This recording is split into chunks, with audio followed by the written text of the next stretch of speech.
Damn it. ఏంటిటా కుండబద్దలు కొడతా అత్త. నమస్కారం, కుండబద్దల ప్రేక్షకులకి స్వాగతం. జగన్మోహన్ రెడ్డి ఢిల్లీ అపాయింట్మెంట్ కోసం విపరీతమైన ప్రయత్నాలు చేస్తూ ఉన్నట్టుగా గత 3 రోజులుగా చాలా వార్తలు బయటకు వచ్చాయి. గతంలో మనం కూడా కుండబద్దల్లో కూడా ఒక వీడియో పెట్టడం జరిగింది, ఎవరి ద్వారా ప్రయత్నాలు చేస్తున్నాడు అనేది. ఇప్పుడు జగన్మోహన్ రెడ్డి అయితే ఢిల్లీ పెద్దల appointment, especially Amit Shah appointment కోసం విపరీతంగా ప్రయత్నం చేస్తున్నట్టు ఇప్పుడు పార్లమెంటు జరుగుతున్న ఈ సమయంలో మరి వీళ్ళ ఎంపీలు కూడా విపరీతమైన ప్రయత్నాలు నరుపుతున్నట్టు, జగన్మోహన్ రెడ్డి ఒక బంపర్ ఆఫర్ కూడా బీజేపీకి ఆఫర్ చేస్తున్నట్టుగా కూడా కొన్ని వార్తలు బయటకు వస్తున్నాయి. ఇందులో నిజం ఎంత ఉంది? జగన్మోహన్ రెడ్డి ఏం బంపర్ ఆఫర్ బీజేపీకి ఇవ్వగలడు? జగన్మోహన్ రెడ్డి చేతిలో ఇంకా ఏం మిగులున్నాయి అస్త్రాలు అనేది ఈ వీడియోలో నేను మీకు పూర్తిగా వివరించే ప్రయత్నం చేస్తాను. వీడియో నచ్చితే ఖచ్చితంగా లైక్ చేయండి, ఇంకా 10 మందికి షేర్ చేయండి. ఇంకా మన కుండబద్దల ఛానల్ని ఎవరైనా సబ్స్క్రైబ్ చేసుకోకుండా చూస్తూ ఉన్నట్టయితే ఇమీడియట్గా సబ్స్క్రైబ్ చేసుకోండి. నోటిఫికేషన్ల ద్వారా నా వీడియోలు ఇంకా తొందరగా మిమ్మల్ని చేరే అవకాశం ఉంటుంది. ఇక జగన్మోహన్ రెడ్డి మొన్ననే మరి గవర్నర్ గారిని కలిసి వచ్చారు. ఆ కలవటానికి ముందే ఢిల్లీ టూర్ కూడా ప్లాన్ చేసుకుంటున్నట్టు, దానికి ఎవరెవరి ద్వారా మరి ఈ రాయబారాలు నడుపుతున్నాడు అనేది కూడా కొంత మ్యాటర్ బయటకు వచ్చింది. ఇప్పుడు ప్రస్తుతం మనకు అందుతున్న సమాచారం కానీ బయటకు వస్తున్న కొన్ని వార్తలు యాక్చువల్గా ఇవి నిజం అని చెప్పలేము, పుకార్లు కిందనే వీటిని మాట్లాడుకోవాల్సిన అవసరం ఉంది. కాకపోతే జగన్మోహన్ రెడ్డి ఢిల్లీలో అపాయింట్మెంట్ కోసం ఎంత హెక్టిక్గా ఉన్నాడనేది కళ్ళకు కనపడుతోంది. ఢిల్లీ ప్రయత్నాలని ముమ్మరంగా చేస్తున్నాడని గవర్నర్ గారి అపాయింట్మెంట్తో ఇది తేటతెల్లం అయిపోయింది. దానికోసం ఇప్పుడు మరి జగన్మోహన్ రెడ్డి ఒక బంపర్ ఆఫర్ బీజేపీకి ఇవ్వబోతున్నాడనే వార్త కూడా బయటకు వచ్చింది. అందులో ఎంత నిజం ఉండే అవకాశం ఉంది అని అంటే, మరి జగన్మోహన్ రెడ్డి దగ్గర ఉన్న ఇంకా మిగిలిన అస్త్రాలు ఏమున్నాయి? ఆయన దగ్గర ఉన్న డబ్బులు ఆఫర్ చేయటమా, లేకపోతే మిగతా ఇతరత్ర ఏం ఆఫర్ చేయగలుగుతాడు అని అంటే, ఇప్పుడు బయటకు వస్తున్న సమాచారం ప్రకారంగా 3 రాజ్యసభ ఎంపీ సీట్లని ఆఫర్ చేయబోతూ ఉన్నాడు జగన్మోహన్ రెడ్డి. 2030 వరకు సమయం ఉన్న ఆ 3 రాజ్యసభ సీట్లని త్యాగం చేసేసి వాళ్ళకి అప్పచెప్పే విధంగా ఆయన కొన్ని స్టెప్స్ తీసుకోబోతున్నాడు అనేది కూడా ఇప్పుడు బయటకు వస్తున్న సమాచారం. ఎందుకంటే 2026లో పరిమళనత్వ అనేది ఇంకా కొంతమందిది మరి ఇక్కడ ఈ రాజ్యసభ సీట్లు ఖాళీ అయిపోయినా ఆంధ్రప్రదేశ్ రాష్ట్రం నుంచి ప్రాతినిధ్యం వహిస్తున్న సీట్లలో మరి ఒకటి సానా సతీష్ ఉన్నాడు కాబట్టి అది మళ్ళీ తిరిగి తెలుగుదేశమే తీసుకునే అవకాశం ఉంటుంది. ఒకవేళ పరిమళనత్వానికి కంటిన్యూ చెయ్యాలి అని అనుకుంటే కనుక మరి టీడీపీ ఇటు సహకరిస్తుంది. కానీ ఎక్స్ట్రా ఏదైనా సరే ఇప్పుడు సమయం లేకుండా ఏదైనా కొన్ని సీట్లు ఉన్నాయి, అవి ఇప్పుడు అప్పనంగా బీజేపీకి పనికొస్తాయి అని అనుకుంటే 3 రాజ్యసభ సీట్లు ఇప్పుడు జగన్మోహన్ రెడ్డి చేతిలో ఉన్నాయి. ఒకటి నిరంజన్ రెడ్డిది 2028లో ఆయన సమయం అయిపోతూ ఉన్నప్పటికీ ఒకవేళ దాన్ని టీడీపీ దక్కించుకున్నానో లేకపోతే జనసేనకు ఆఫర్ చేసినానో అప్పుడు ఉన్న పరిస్థితులు 28 నాటి పరిస్థితులు, ఎందుకంటే 29లో మళ్ళీ ఎన్నికలు వచ్చి మీద కూర్చుంటాయి కాబట్టి. కానీ జగన్మోహన్ రెడ్డి చేతిలో 2030 వరకు ఉన్న రాజ్యసభ సీట్లు 3 ఉన్నాయి. వాటిని ఆఫర్ చేయబోతూ ఉన్నాడు. విజయసాయి రెడ్డి ఖాళీ చేసినప్పుడు అది బీజేపీయే తీసుకుంది.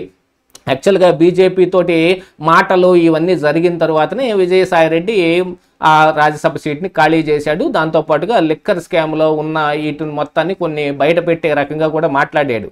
యాక్చువల్గా ఇప్పుడు A5గా విజయసాయి రెడ్డి ఉన్నప్పటికీ కూడా ఆయనని అరెస్ట్ చేయడం లేదు, ఆయన ఏ విధంగానూ ప్రశ్నించడానికి కూడా ఏం పిలుచుకోవటం లేదు. అంటే లిక్కర్ స్కామ్లో విజయసాయి రెడ్డిని విజయవంతంగా పక్కకు తప్పించే ప్రయత్నాలు జరుగుతున్నాయి అనేది కూడా కొన్ని వార్తలు బయటకు వస్తూ ఉన్నాయి. ఇప్పుడు ఉన్న పరిస్థితుల ప్రకారం చూసినా కూడా విజయసాయి రెడ్డిని తప్పించే ప్రయత్నమే చేస్తుంది బీజేపీ, దానికి సహకరిస్తుంది టీడీపీ అన్న విధంగానే ఇప్పుడు మొత్తం కనపడుతున్నాయి. అంతిమ లబ్ధిదారు జగన్మోహన్ రెడ్డిని మాత్రం గట్టిగా అరెస్ట్ చేయడానికి మరి ఇక్కడ కూటమి ప్రభుత్వం అన్ని రకాల ప్రయత్నాలు చేస్తున్నప్పటికీ విజయసాయి రెడ్డిని మాత్రం టచ్ చేయటం లేదు. మరి అలాంటి ఒక దీన్ని ఇప్పుడు జగన్మోహన్ రెడ్డి వాడుకోబోతూ ఉన్నాడు. అదానీ ద్వారా నెరిపే ఈ రాయబారంలో ఆయన ఇవ్వబోతున్న ఆఫర్ ఇదే. అందుకు గాను మరి అమిత్ షా తోటి అపాయింట్మెంటు, ఆయనతో కలవటం, ఈయనకున్న ఈ ఇబ్బందులు కానీ వేరే రకాలు ఏమున్నా సరే మాట్లాడుకోవాలి అన్నప్పుడు మరి అమిత్ షాతో గాక నరేంద్ర మోడీ తోటి మాట్లాడటం పెద్దగా ఉపయోగం ఏముండదు. ఎందుకంటే పార్టీలో ఉన్న ఈ నిర్ణయాలు మొత్తం ఇద్దరు కలిసే తీసుకుంటున్నప్పటికీ ఎక్కువగా అమిత్ షా మీదనే ఆధారపడి ఉంది. దాంతోపాటుగా కేంద్ర హోంశాఖ అమిత్ షా చేతిలో ఉంది కాబట్టి అమిత్ షా అపాయింట్మెంటే గట్టిగా కోరుకుంటున్నాడు జగన్మోహన్ రెడ్డి అనేది ఇక్కడ అర్థమవుతుంటే, మరి ఈ 3 రాజ్యసభ సీట్లని ఆఫర్ చేసినప్పుడు బీజేపీ ఎలా ప్రతిస్పందిస్తుంది, వాళ్ళు ఎలాగా మరి దాన్ని ఆ బేరాన్ని ఎలా ఒప్పుకోగలుగుతారు?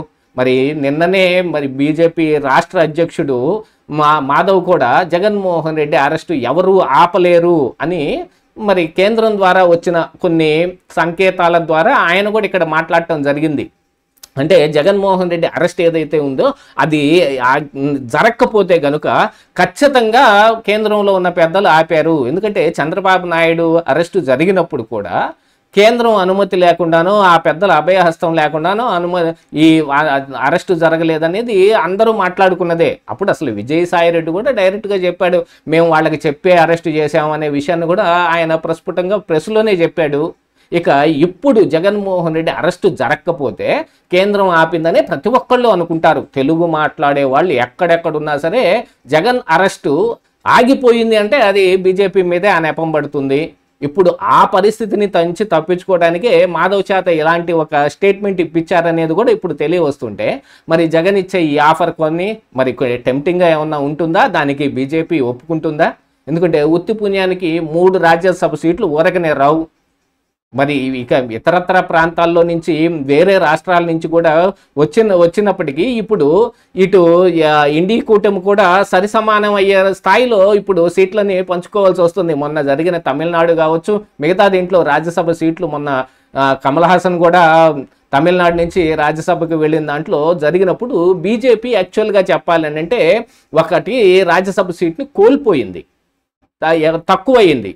అది అలాంటి ఇప్పుడున్న పరిస్థితుల్లో ఈ 3 రాజ్యసభ సీట్లను ఆఫర్ చేస్తే ఖచ్చితంగా బీజేపీ ఒప్పుకుంటుందనే ఒక వాదన అయితే జగన్ ఇది వీళ్లలో నడుస్తూ ఉంది. దానికోసమే ఈ 3 ఆఫర్ ఇవ్వబోతూ ఉన్నాడనేది కనపడుతోంది. మరి ఈ 3 ఖాళీ అయినప్పుడు గతంలో లాగానే మొన్న విజయసాయిరెడ్డి ఖాళీ చేసినప్పుడు బీజేపీ తీసుకున్నట్టుగా ఈ 3 ఖాళీ అయినప్పుడు కూడా మరి బీజేపీ తీసుకుంటుంది. అంటే యాతావాత ఇప్పుడు మరి ఆంధ్రప్రదేశ్ రాష్ట్రం నుంచి ఆల్రెడీ ఉన్న 2 రాజ్యసభ సీట్లు, దానితో పాటుగా 3 వస్తే 5 రాజ్యసభ సీట్లు అవుతాయి.